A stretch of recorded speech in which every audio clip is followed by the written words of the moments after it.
Aquí estamos regresando con todos ustedes y las noticias más importantes. El reportero Caracol estuvo durante 4 días en la zona del Yari, en los llanos orientales, en la zona del Caquetá, Meta. Allí estuvo para conocer la realidad de lo que está pasando, de lo que están viviendo los campesinos, estos operativos que hace la fuerza pública. La operación Artemisa, como lo dijimos hace unos 8 días, cuando se produjo uno de los operativos, y que mostramos algunas imágenes, pero también mostramos la posición de la misma fuerza pública a través de los boletines, pues es muy poca la realidad que alcanzamos a conocer. Por eso, organizaciones de derechos humanos se dieron a la tarea de convocar a varios medios de comunicación de Bogotá, de Villavicencio, del departamento de Guaviare, de Caquetá, justamente para conocer la otra cara de la noticia, la otra cara de los hechos, de la realidad que viven los campesinos afectados por estos operativos de la operación Artemisa.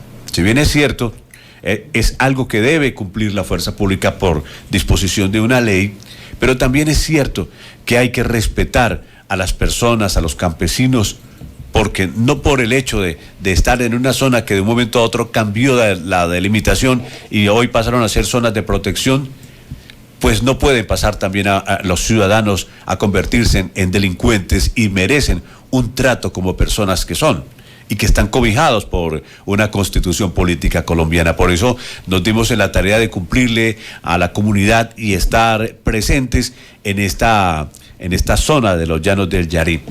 Por eso saludamos a esta hora de la mañana a Camilo Ramírez para que nos cuente lo que vivió y el panorama de la realidad en esta zona. Así es, Gustavo.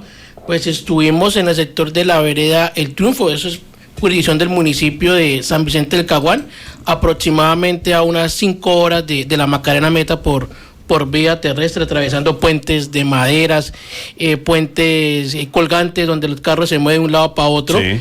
Es triste la realidad en la que viven estos habitantes, en el abandono por parte del Estado, digámoslo así, ya que que no cuentan con vías de acceso para llegar a estos lugares y se hace complicado llegar a esas zonas tan distantes de esta región de los llanos del Yari, Gustavo. Uh-huh. Y allí con la comunidad fuimos a algunos de los lugares donde quemaron viviendas, porque las que están distantes a más de 7 horas, el ejército les dinamitó la vía, según lo manifestado por la comunidad, y los huecos que pudimos observar sobre este sector, huele a candela, huele todavía a quemado, a plástico quemado, todo ese tema.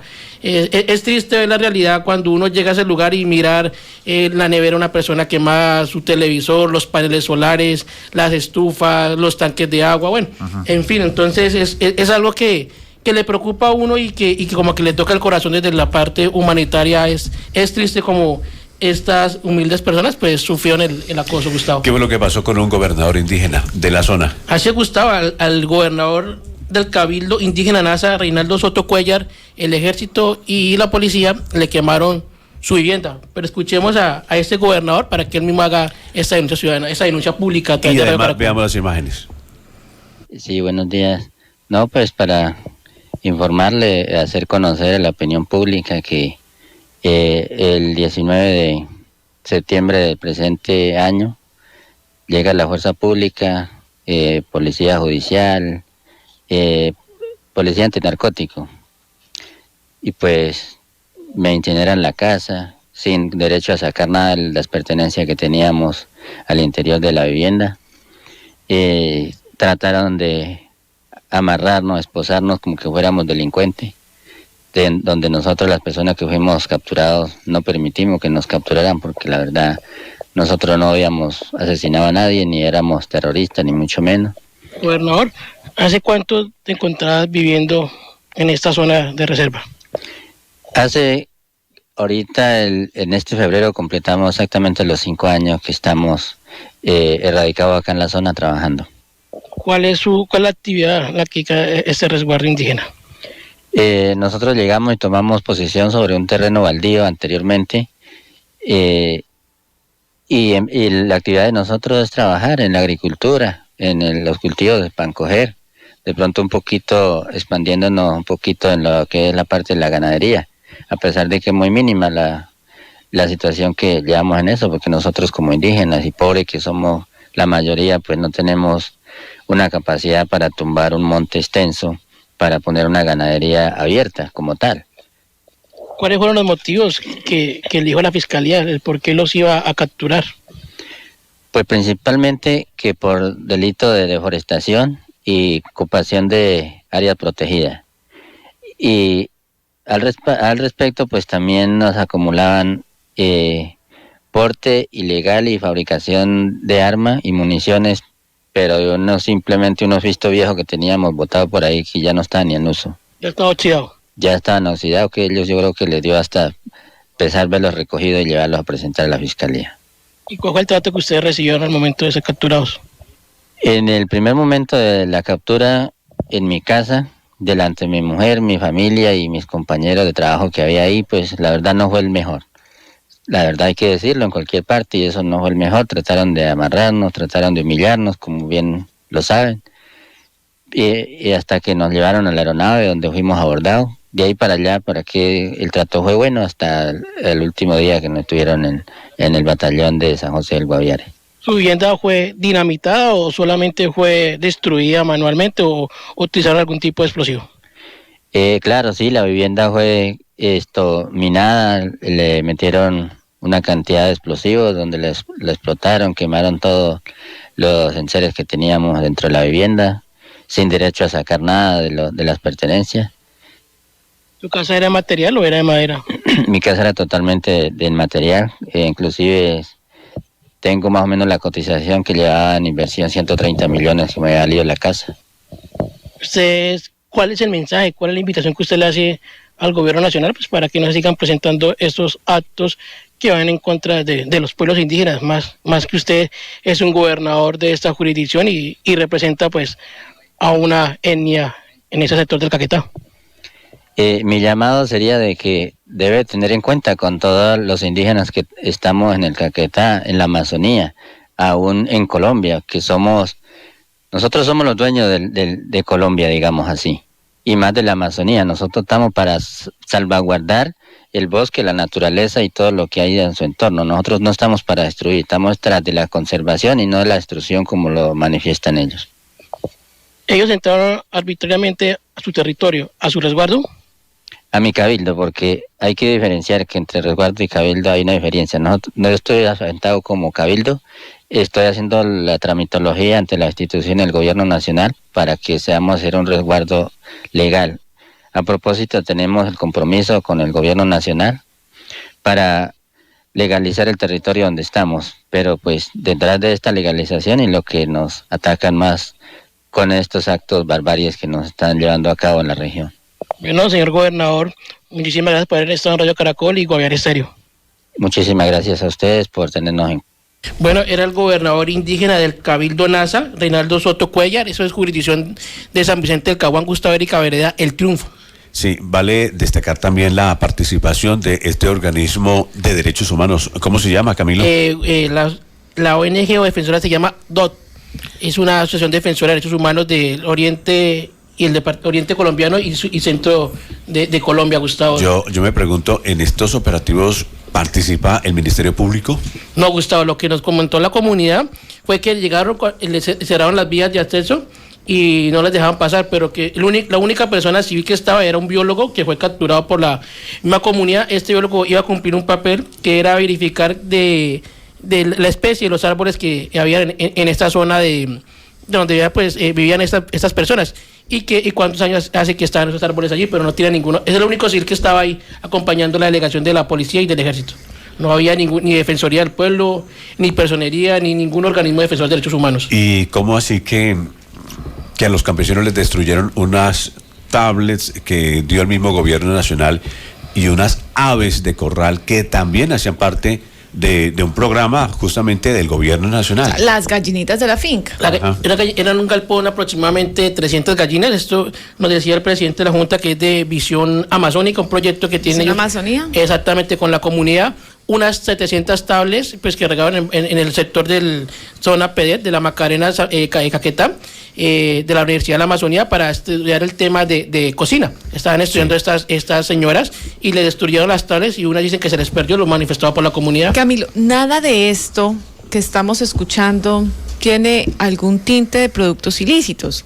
No. O sea, lo que estamos escuchando, usted que estuvo en la zona, se encontró con cultivos de coca, se encontró con cocinas, se encontró con algún tipo de producción ilícita que lleve a pensar que ellos estaban involucrados con ese tipo de negocios. No, Erika, en ningún momento se observó la hoja de coca, ni laboratorios, nada. Estas personas se dedican al palconger y al cultivo de plátano, de yuca, de naranjas, de mandarina, y es una zona rica en producción de leche.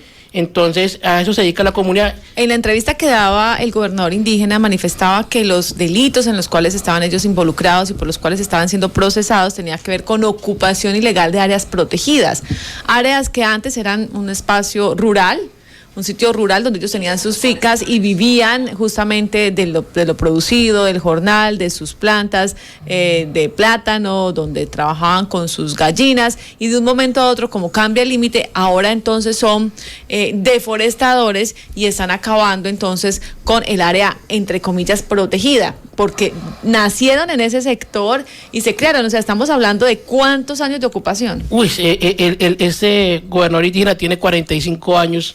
Ya, él nació y nació allá, en ese sector. Pero ya lo desalojaron. Ni siquiera la comunidad indígena puede habitar la zona de protección. Exactamente, que no pueden estar ahí en las zonas de reserva, pero él dice es que nosotros somos dueños del territorio, nosotros los indígenas no tenemos límites, podemos estar donde queramos. Actuando en contra de la misma constitución política. ¿Qué ha hecho la dirigencia política? Estos asuntos que son manejados a través de la ley y que se indican y que cambian esos límites, tuvieron que ir acompañados de una serie de proyectos de reubicación, unas acciones para no dejar de esta manera abandonados y en medio de un conflicto a las personas que estaban trabajando de lo lícito. O sea, aquí no estamos hablando de que haya presencia de cultivos ilícitos, ni que haya un marco de ilegalidad, no, aquí es 100% lícito, han vivido más de 45 años viviendo de productos lícitos, son campesinos, aparte de eso son indígenas, que en el momento en el que cambia los límites, ya pasan a ser entonces delincuentes. Sí, delincuentes, como dicen ellos. Son delincuentes en el momento en el que se cambia la ley y cambia unos límites que ya los dejan en unas áreas protegidas y no los tuvieron ellos en cuenta para nada. ¿Dónde está la dirigencia política que es la encargada de garantizar justamente las garantías de todas esas comunidades que estaban habitando en estos sectores? Están desprotegidos. Son procesados igualmente que cualquier delincuente, son procesados en el aparato judicial, son presentados ante un fiscal, el fiscal los presenta ante un juez y ya el juez define de acuerdo a lo que se establece las garantías, pero son procesados como tal. Como tal, Gustavo. Y lo más preocupante, un gobernador indígena dentro de su propio territorio es capturado, despojado de su tierra. De sus propias tierras. Pues yo quedo sorprendida cuando destruyen los galpones, acaban con los productos lícitos, o sea, vías, con lo que ellos estaban produciendo y todo un capital para seguir sosteniendo allí a sus familias. O sea, vivían de lo lícito, del jornal, ganando 30,000 pesitos por jornal cada una de esas personas. O sea, se demuestra que realmente han sido campesinos durante todos estos años. Erika, y la pregunta está hablando solamente para referirnos de esta comunidad indígena del gobernador que le destruyeron su vivienda. Entonces, ¿para dónde se fue este gobernador indígena? ¿Qué pasó con esta familia? ¿A qué lugar se fue a vivir? Gustavo y Erika, él dijo que él volvía a su territorio, donde él es, a su cabildo indígena. Él se dirigió ayer a San Vicente del Caguán a colocar pues unas denuncias sobre el tema de lo que sucedió a la personería y a la Defensoría del Pueblo de Caquetá, porque él dice que él va a volver a su territorio porque es la esencia donde él vive, claro, y donde está su familia.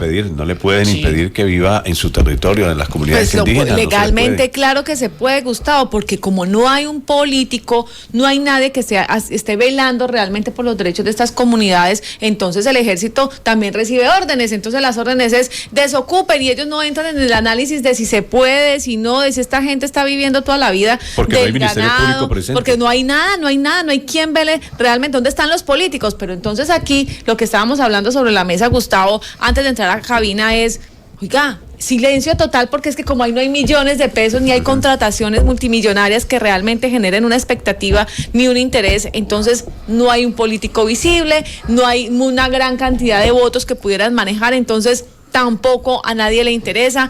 Realmente, ¿cuál va a ser entonces la posición de la Defensoría del Pueblo, Gustavo? Que no existe y de entonces los, para y de estos los casos. dirigentes políticos de estas zonas.